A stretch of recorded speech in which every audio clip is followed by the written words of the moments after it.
Hi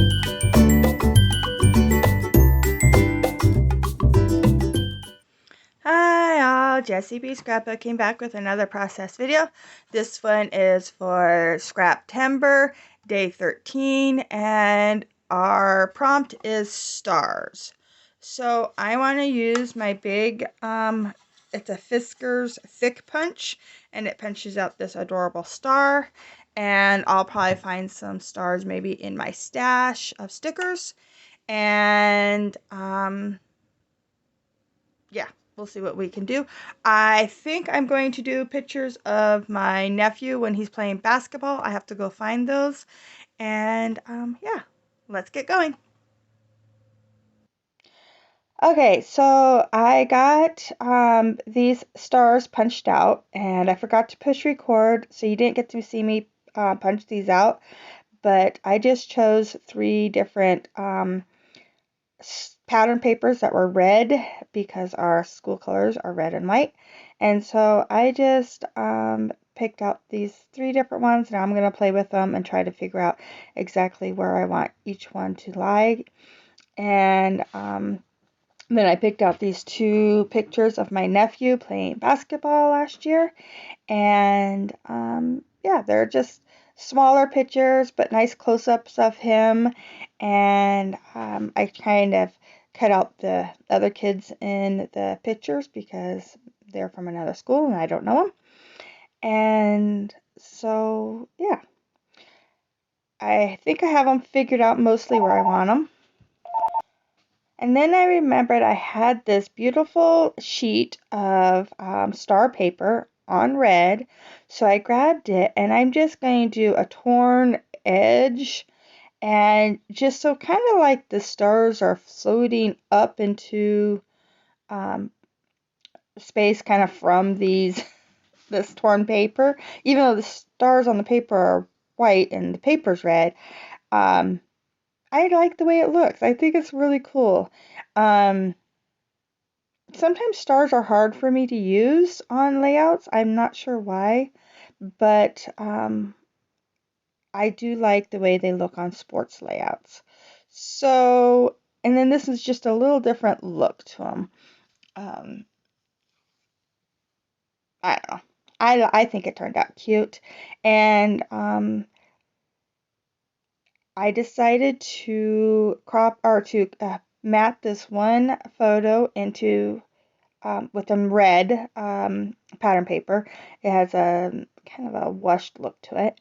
And then this other photo, I'm going to mat it onto white because it's mostly on the red. And the top, of course, does blend into the paper in the background, but I used a different paper, so it's a tiny bit different white, and I like that because you can see it. And the same thing with the other picture and the red on the bottom. So I got them all matted up. I'll get them adhered down here in just a second. Still trying to figure out where I want all these stars. I think I got them pretty much figured out right there. That's kind of how they're going to go. And now I'm going to start getting everything glued down.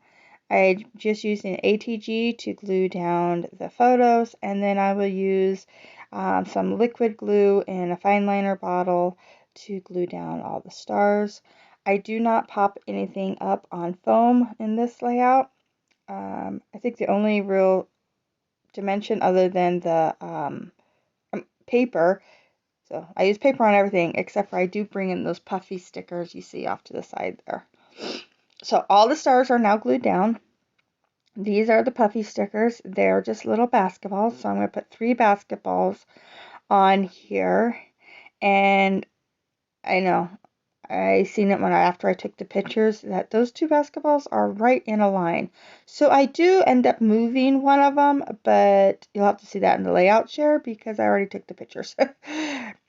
So yeah, that's okay. I do bring in these. They're like foil stickers, and I'm going to use the red and the silver, and just give it that little bit different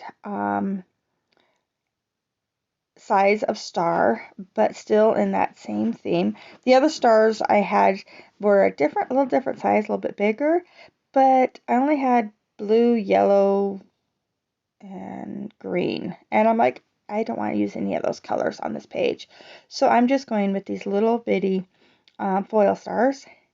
And then I'm using the silver because it kind of reminds me of white. And so I figured that worked. And then I'm going to bring in this alpha sticker sheet from the dollar store. It is in red. And when I moved that basketball, I ended up tracing part of the word basketball here in black, so it pops off the page. And again, I think I did that after I took the picture, so you'll have to watch the layout share at the end of the month. So I'm just getting the word basketball stuck down. I do come back in with some liquid adhesive off camera and stick each one of these letters down because they do not stick. They will fall off if you try to not use glue. So I do come back in off camera and glue each one of those down. And then for the rest of the title, I'm just going to handwrite it in. And it's going to be Lovin' That Basketball Life. So I'm just doing some, what do you call it, fancy cursive. And then I just kind of go back over, and anything that I do a downstroke on, I make those lines bigger and color them in. And so it, it looks fancy. But that's kind of, my tip is anything that when you're drawing these, just do your regular kind of little spread out cursive and then come back through, and anything that you had done a downstroke on, make it a little bit fatter and then color it in, and that gives it that, what is the name of that? I can't think of it. That fancy, writing, starts with a C, I think. But anyways, I'm not gonna worry about it because, yeah, it's gone. And so I'm doing the same thing, and I'm writing life a little bit bigger, just because I want to take up more of this space down here at the bottom. But yeah, I really like the way that looks. So since I used black, and there is black in one of those stars, it's a buffalo print type plaid that I used in one of the stars, I decided that I wanted to do a sketchy border around the whole layout, and I still make it look like the stars are trying to escape that border, so I don't go over top of the stars. And then I just sketch in some two different sizes of hand-drawn stars. And that's it. This layout is done. I love the way it turned out. I'm just going to trim up what is hanging off. And then you'll have the close-ups. So thank you so much for watching. Make sure you go and check out everybody else that is playing with scrap timber. And I'll have the playlist down below. So thank you again so much for watching. Bye.